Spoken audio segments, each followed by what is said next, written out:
So between my other videos, I've been working on a larger one, comparing Baldur's Gate 3 to Baldur's Gate 1 and 2. Which means I spent a lot of time with my head shoved into the fantasy genre. Granted, my head has never not been in the fantasy genre. I used to play D&D fairly often before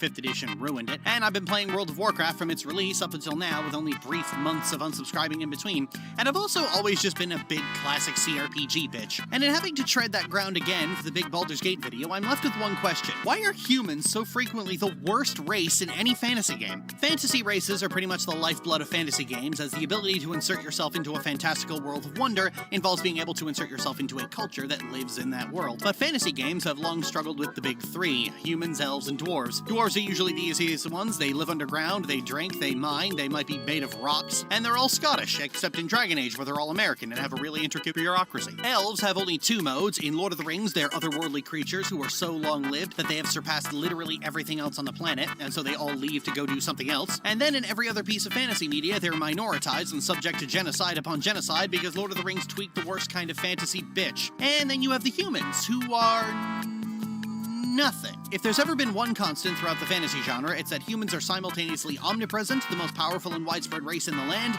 and they're also an underdeveloped culturalist vacuum who are at best defined by mercantilism and at worst defined by racism. I started thinking about this when me and my wife were talking about the cultural inspiration for races in World of Warcraft, and when she asked me what the humans were based on and how that influenced gameplay, I didn't really have an answer for her. World of Warcraft is probably the worst offender for how bad fantasy is at making humans interesting. Oh sure, there have been plenty of human characters all over the story, but they're all lone wolves. Human-run organizations tend to be militant and aggressive, especially when it comes to a culture or race they look down on, which is all of them. Human aggression is the primary reason for most of the Horde's members joining the Horde in the first place. But WoW's writing is weird. You know, over the years, writers have gotten really into the idea of the Alliance as the friend-making peacemongers, but they don't so much dial back Alliance aggression as they do make excuses for it. Throughout the story, human aggression is often completely forgotten about when the writers want their precious baby boy to play peacemonger. For example, Garrosh is often blamed for fomenting war in Cataclysm, but that war was started an expansion prior by Varian Rin, who attempted to murder both Thrall and Sylvanas for crimes they didn't commit. Several expansions later, Sylvanas is given an entire villain arc surrounding the Fourth War, when that war was started by Gen attempting to murder the Horde's war chief for a crime she didn't commit,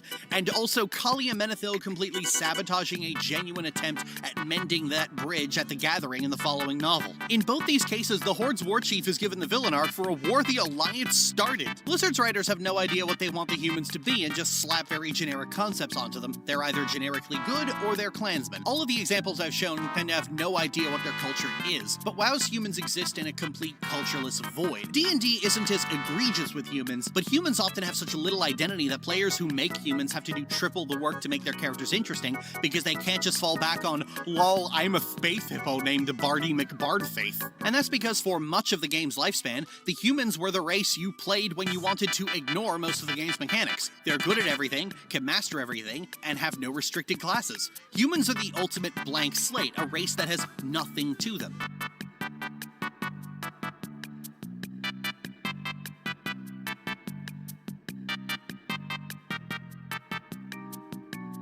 This is weird because, have you seen humans in real life? There's tons of culture everywhere. Where the hell is all that culture that exists on planet Earth?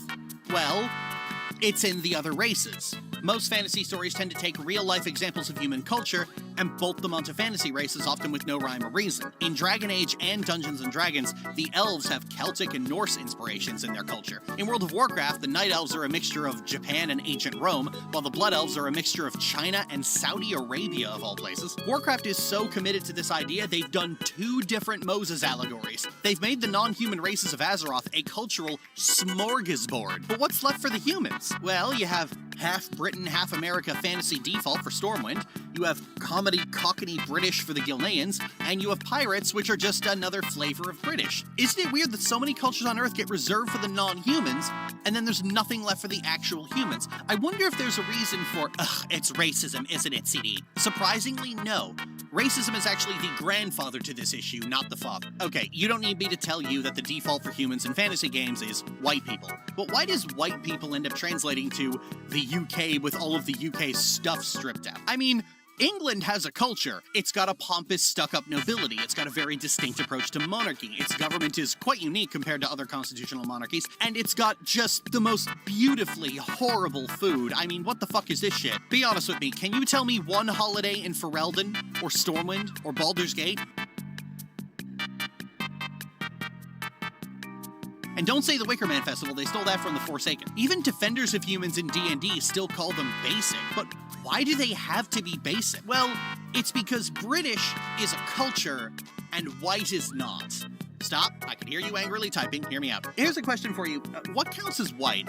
Well, the answer has always been, it depends on who you are angry at. White people have changed the definition of who is and isn't white depending on who they're more angry about. A long time ago, being Irish or Italian was a mark for extreme discrimination in the United States, a country settled predominantly by the British, until they went all in on anti-Semitism and anti-African racism. The definition of whiteness expands and contracts whenever it's convenient for those in power. The concept of whiteness, and by extension non-whiteness, is a construct created by oppressors to make people who have a distinct cultural identity abandon it in favor of a culturalist vacuum so that they can direct them at whatever enemy they see fit. Because someone with a distinct cultural identity may have loyalties that make them inconvenient to those in power. A lot of white people don't really have a culture of their own, in spite of the fact that their family may come from England, Ireland, Scotland, just basically all over Europe. Every single country in Europe has its own very distinct and identifiable culture. But white people, on a conceptual level, well, their culture is just kind of a melting pot of Europe, Africa, indigenous people, and East Asia that makes up most of North America. The fear of ethnic minorities is about the only consistent culture white people have ever had, because what they actually are has been slowly worn away to fit into the concept of whiteness. And this isn't something old that's still having its effects, it's still in practice today. Look at how much of Gen Z slang can be summed up as AAVE but used completely wrong. Hell, they say Gen Z slang, but my generation started that shit. So when you sit down and make humans in a fantasy world, they end up being white.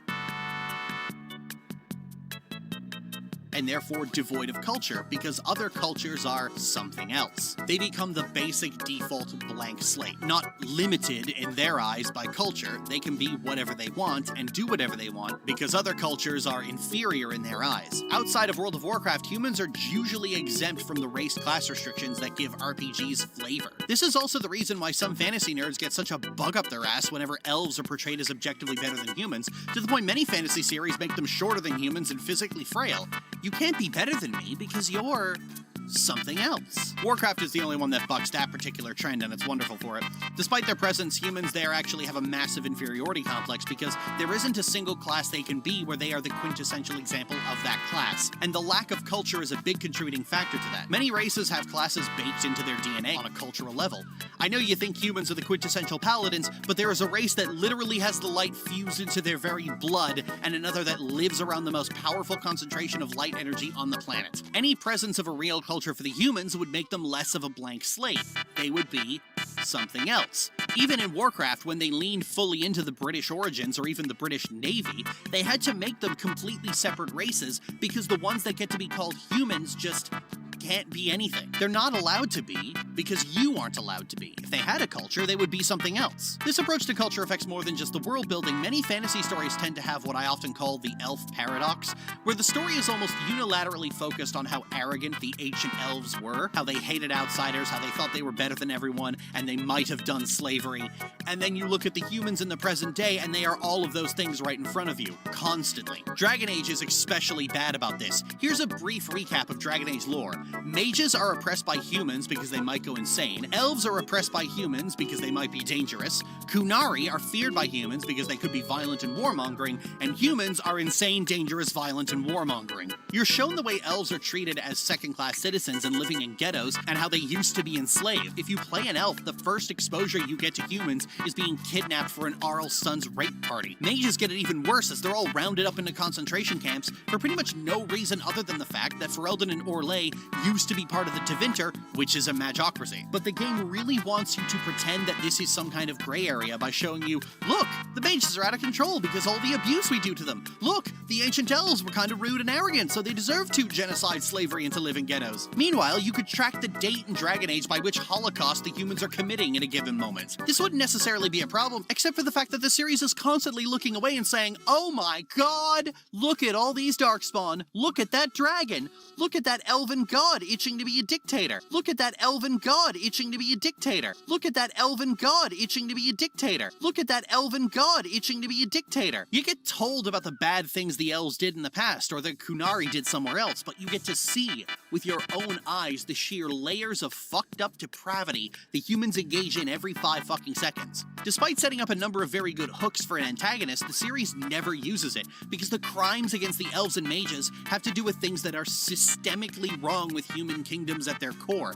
Their entire way of life is built on oppression, and no human character is exempt from that kind of guilt. It would make playing a human noble an automatic evil playthrough, because you can't do anything substantial to aid either oppressed group in Ferelden. It would hang a lampshade on the fact that one of your specializations is quite literally Nazi. And given that the Chantry is responsible for most of this, it would be really hard to put the Chantry in any kind of heroic role. And they like putting the Chantry in heroic roles. Things just get really uncomfortable for the demographic that is most likely to buy your game, because if you start looking at systemic problems in Thedas, you notice a lot of parallels to white supremacy, which not every white person is guilty of, but every white person benefits from. So instead, the series ignores it.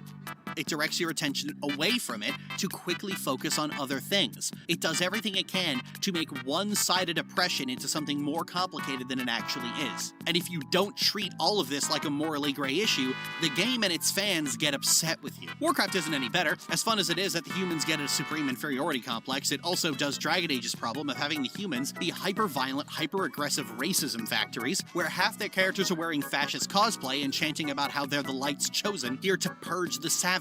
But the game would really rather you focus on literally anything else. When humans do fucked up shit, it gets either walked back or ignored. When anyone else does it, it leaves reverberations throughout the story. A lot of Alliance players can't comprehend why the Blood Elves joined the Horde and stayed there, to the point of calling it narratively absurd, and have been demanding for High Elves to be a playable race for the Alliance. But the answer is because the Alliance has tried to wipe them out multiple times. Grand Marshal Garethos attempted to finish the job Arthas started, and he was leading the Alliance forces in Lordaeron. Moving into TBC, the Alliance sent spies under the guise of diplomacy, while the Night Elves were attempted to disable the Wardstones that were keeping the Scourge out of Eversong Woods. And then in Mists of Pandaria, when they briefly considered escaping Hellspring by joining the Alliance, Jaina went on a fucking massacre of Blood Elf civilians in Dalaran. Hell, the faction wars which played a major role in Cataclysm, Mists of Pandaria, and Battle for Azeroth were both started by the Alliance. But you don't remember that because the story doesn't hang on these things nearly as much as it does something like Teldrassil, the Wrathgate, or Theramore. So a lot of players just don't know these things, and God help you if you get your WoW lore from YouTubers. Most of them are Alliance mains who downplay these things or omit them entirely. In both of these cases, human crimes, despite being systemic and very obviously approved of by those in power, are treated as lone wolf crimes because otherwise they'd have to ask unfortunate questions about the way these cultures operate, and they just don't have a culture at all, so there's nothing for them to pivot to. Without their weird quasi-Christian imperialism, they have nothing. This isn't an attempt to make you feel bad for playing humans in RPGs. Quite the opposite, in fact. I am trying to make you angry about the fact that humans are so often omnipresent in fantasy stories, yet they're as dry as Ben Shapiro's wife. Even when they commit unspeakable acts of unforgivable